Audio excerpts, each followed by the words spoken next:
సింపుల్గా 12th plan నేర్చుకుందాం. 2012-17 chairman Manmohan, తర్వాత మోదీ, ఎన్డీఏ గవర్నమెంట్ వచ్చింది కాబట్టి. తర్వాత deputy chairman Montek Singh, last chairman కూడా ఈయననే. Growth target 8 achieved 6.7, objective faster and sustainable and more inclusive growth అన్నాడు. నీతి ఆయోగ్ని రీప్లేస్ చేసిరు ప్లానింగ్ కమిషన్ 2015 జనవరి 1 మీకు అందరికి ఆల్రెడీ చెప్పిన. అయితే ఇక్కడ ఏంటంటే మనం ఇష్టం వచ్చిన డెవలప్మెంట్ చేస్తే ఆ డెవలప్మెంట్ అనేది సస్టైనబుల్గా లేదు, ఎన్విరాన్మెంట్ డ్యామేజ్ అవుతుందని చెప్పేసి faster and sustainable and more inclusive growth, IG అంటే ఇందిరాగాంధీ కాదు, ఇంక్లూజివ్ గ్రోత్ గుర్తుంచుకోండి. ఇక్కడ చూడండి, national urban health mission 2013, national health mission 2013, RUSA అనేది రాష్ట్రీయ ఉచిత శిక్ష అభియాన్ 2013లో తీసుకొచ్చారు. ఇది హైయర్ ఎడ్యుకేషన్ ఇన్స్టిట్యూషన్స్ కి ఇన్వెస్ట్మెంట్ ఫండింగ్ ఇవ్వడం. Mission Indradhanush, very very important. Mission Indradhanush దీంట్లో 7 types ఆఫ్ వ్యాక్సిన్స్ తోటి స్టార్ట్ చేసినప్పుడు ఇంద్రధనుస్ మిషన్ 1, 2, 3, 4, 5కి వచ్చింది. ఇప్పుడు 12 types ఆఫ్ వ్యాక్సిన్స్ ఇస్తున్నారు. ఓకేనా, వెరీ వెరీ ఇంపార్టెంట్, గుర్తుంచుకోండి. ఓకే, తర్వాత కింద ఇక్కడ చూడండి ఒకటి, పిఎంఎస్ఎంఏ ప్రధానమంత్రి సురక్షిత్ మాతృత్వ అభియాన్ అనేది 2016 జూలై 31 రోజు తీసుకురావడం జరిగింది, అది గుర్తుంచుకోండి. ఇంకొకటి ఈనామ్ అని ఇచ్చింది ఇక్కడ. ఈనామ్ అంటే 4th April 2016, ఇక్కడ 4th అంటే 4, ఏప్రిల్ అంటే కూడా 4th month, 4 × 4 16, 2016 అట్లా గుర్తుంచుకోండి సింపుల్గా. ఓకే, అయితే మిగిలిన నేను చిన్న ట్రిక్స్ చెప్తా. ఓకేనా, జస్ట్ ఫన్నీగా చెప్తా, జస్ట్ గుర్తుండడానికి. అయితే ఫస్ట్ జన్ధన్ యోజన ఎందుకు వచ్చింది అంటే, ఫస్ట్ ఎన్డీఏ గవర్నమెంట్ మేలో ఫామ్ అయింది. మేలో ఫామ్ అయిపోయిన తర్వాత మేక్ ఇన్ ఇండియా ప్రోగ్రామ్ తీసుకొస్తానని అనుకుంటుంది. మేక్ ఇన్ ఇండియా ప్రోగ్రామ్ తీసుకొస్తా అనుకుంటే ఫస్ట్ దానికి ఏం కావాలి? ఇన్వెస్ట్మెంట్ కావాలి అనుకుంటే అప్పుడు జన్ధన్ యోజన, ప్రధానమంత్రి జన్ధన్ యోజన ప్రోగ్రామ్ 2014 ఆగస్టు 28 రోజు తీసుకురావడం జరిగింది. అతను ఇన్వెస్ట్మెంట్ కోసం కావాల్సిన సేవింగ్స్ అన్నీ వచ్చినాయి అనుకోండి. ఆ సేవింగ్స్ తోటి make in India programme 2014 September 25 రోజు మేక్ ఇన్ ఇండియా స్టార్ట్ అయింది. అయిపోయిన తర్వాత అందరూ వచ్చేసి ఇండియాని ప్రొడ్యూస్ చేయడం వల్ల ఏదైనా మనం ప్రొడక్ట్ ప్రొడ్యూస్ చేసిన తర్వాత వేస్టేజ్ కూడా బయటకు వస్తాయి కదా, అలాగా గుర్తుంచుకోవడానికి చెప్తుంది. జస్ట్ ఆ వేస్టేజ్ అంతా క్లియర్ చేయడానికి స్వచ్ఛ భారత్ మిషన్ 2014లోనే October 2 రోజు స్టార్ట్ చేశారు.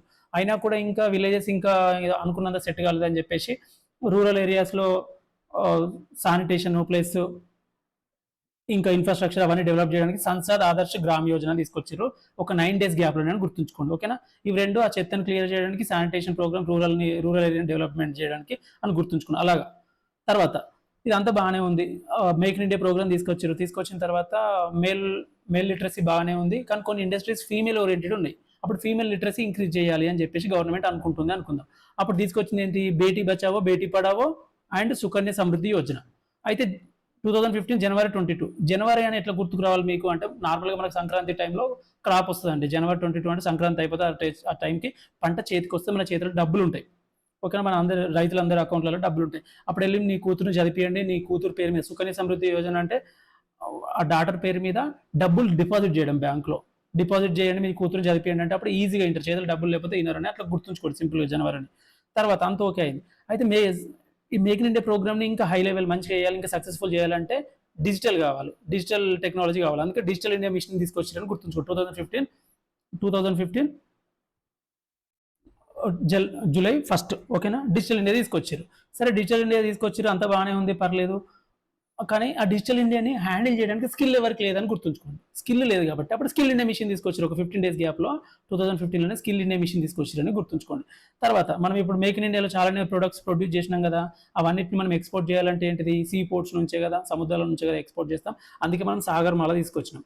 ఇది మార్చి గుర్తుండాలి అనుకుంటే ఎట్లా అంటే, మనం నార్మల్గా ఏదైనా టూర్స్ కానీ అది వెళ్ళేటప్పుడు మనము సమ్మర్ వెకేషన్స్లో March 15 నుంచి హాఫ్ డేలు స్టార్ట్ అవుతాయి కదా, ఆ టైంలో మనము ఈ సాగర్మాల అంటే సముద్రాల సైడ్ వెళ్తాము టూర్స్కి అని అట్లా గుర్తుంచుకొని ట్రై చేయండి.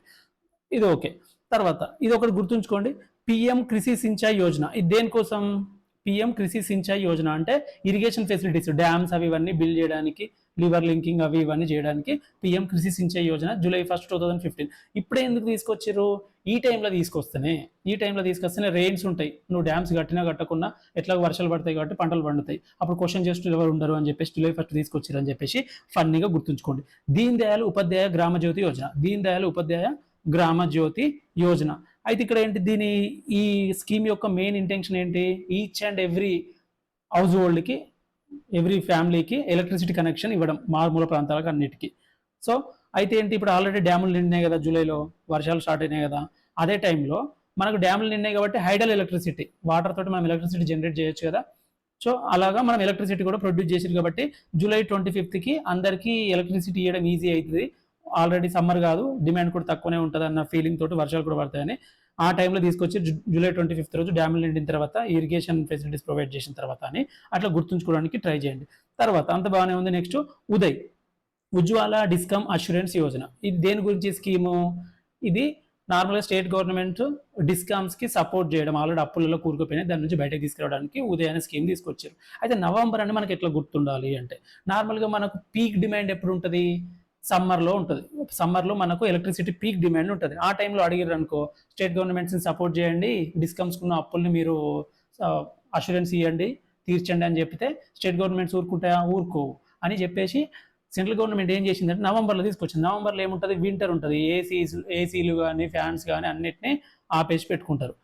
మళ్ళీ తర్వాత అప్పుడు క్రాప్కి మధ్యలో కూడా గ్యాప్ వచ్చే ఛాన్సెస్ ఉంటాయి నవంబర్లో, ఖరీఫ్కి రబీకి మధ్యలో. సో ఆ టైంలో అయితే ఈజీగా ఒప్పుకుంటారని చెప్పేసి ఉదయ్ స్కీమ్ని నవంబర్ 2015లో తీసుకొచ్చింది వింటర్లో అని చెప్పేసి అట్లా గుర్తుంచుకోవడానికి ట్రై చేయండి. ఇలా నేను ట్రిక్స్ ఫన్నీగా చెప్తున్నా అంతే.